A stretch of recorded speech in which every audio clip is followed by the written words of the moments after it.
No, bajitas. Buenas noches, mi nombre es Daniela Zambrano. El día de hoy les voy a explicar los procesos de flujo de información genética. El primer proceso que veremos será la replicación del ADN. La replicación del ADN se puede dividir en tres subprocesos: iniciación, elongación y terminación. Con esta imagen nos ayudaremos un poco para explicar el proceso. El primer paso, la iniciación. En estos puntos se empieza este proceso con la helicasa, que es una enzima capaz de romper las uniones que existen entre las bases nitrogenadas. Ambas cadenas del ADN, que podemos observar aquí justamente, se abre la doble hélice, se podría decir, para que se permita la actuación del resto de las enzimas.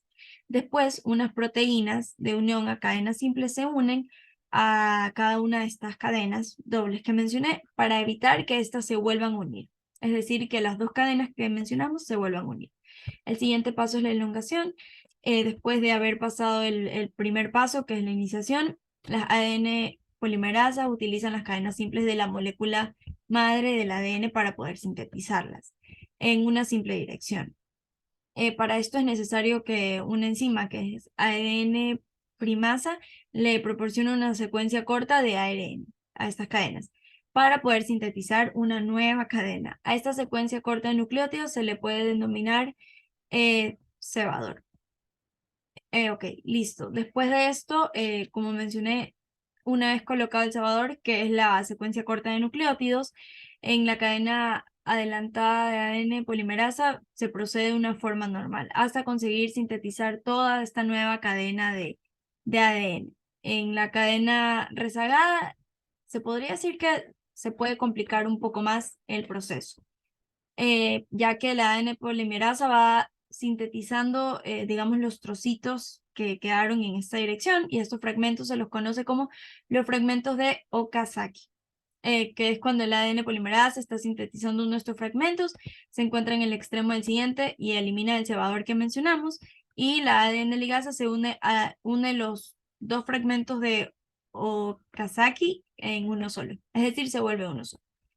Esto pasa en el segundo paso, que es la elongación. Y como último tenemos la terminación, que es cuando el genoma ha sido completamente duplicado, las ADN polimerasa eliminaron los últimos cebadores que quedaron, y las ADN ligasa o los ADN ligasa terminaron de unir los fragmentos de Okazaki que estaban restantes, es decir, los que ya no está, los que sobraban. Y bueno, de esa manera sucede la replicación, es decir, que ahí ya tenemos las dos hélices de ADN perfectas para que pueda comenzar una nueva división celular. Y bueno, antes de compactarse en forma de cromatina y luego se compactarán en formas de cromosomas. Ese es el proceso de la replicación.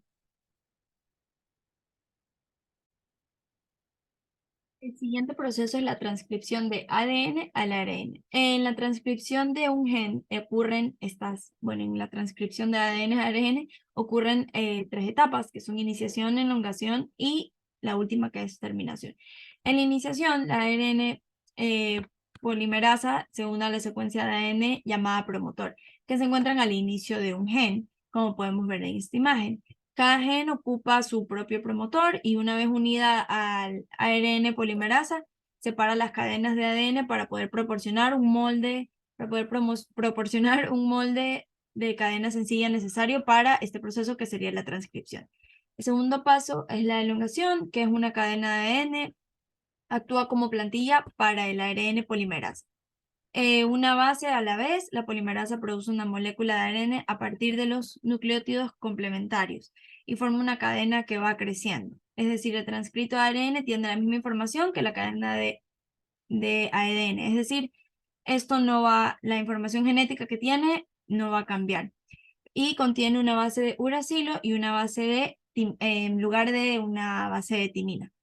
O sea, es decir, se va a reemplazar por uracilo en vez de timina, que es lo que suele tener. Y como último tenemos la fase de la terminación, que las secuencias llamadas terminadores indican que se ha complementado la transcripción, es decir, ha finalizado el transcrito de lo que sería el ARN. Y una vez transcritas estas secuencias, provocan que el transcrito, lo que se realizó este proceso, sea liberado en ARN polimerasa.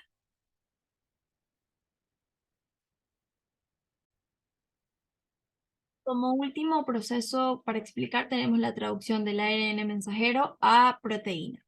Ok, esta empieza con el ARN mensajero viajando al ribosoma desde el núcleo y los siguientes pasos que mencionaré van a ocurrir dentro del ribosoma. El código base del ARN mensajero, que es digamos, el dueño, se podría decir el dueño del proceso, determina el orden de los aminoácidos en la proteína, es decir, el código genético en el ARN mensajero se lo conoce como los codones. Hay 20 aminoácidos que se pueden usar para hacer proteínas y los distintos códigos de codones y también de aminoácidos. El siguiente paso es que el ARN de transferencia va a leer el código del ARN mensajero y va a llevar un aminoácido específico, un aminoácido que va a ser designado, se podría decir, para eso, a la creciente cadena de aminoácidos para que ésta se pueda pegar a ella, podríamos decirlo así, y el anticodón del ARN de transferencia se va a enlazar al codón del ARN mensajero. Cada ARN de transferencia lleva solo un tipo de aminoácidos y se lo reconoce como un codón específico. El siguiente paso es que el ARN de transferencia se libera del aminoácido y hay 3 codones que van a indicar que la proteína debe dejar de añadir aminoácidos, es decir, ya no puede añadir más porque se ha cumplido el proceso o el tope de los aminoácidos. Y también detienen a los codones y no codifican para un aminoácido, no lo van a realizar. Y una vez que el ARN de transferencia llega a un codón de determinación, la proteína se va a liberar al ribosoma, es decir, se habrá cumplido el proceso porque ya la proteína fue liberada. Gracias.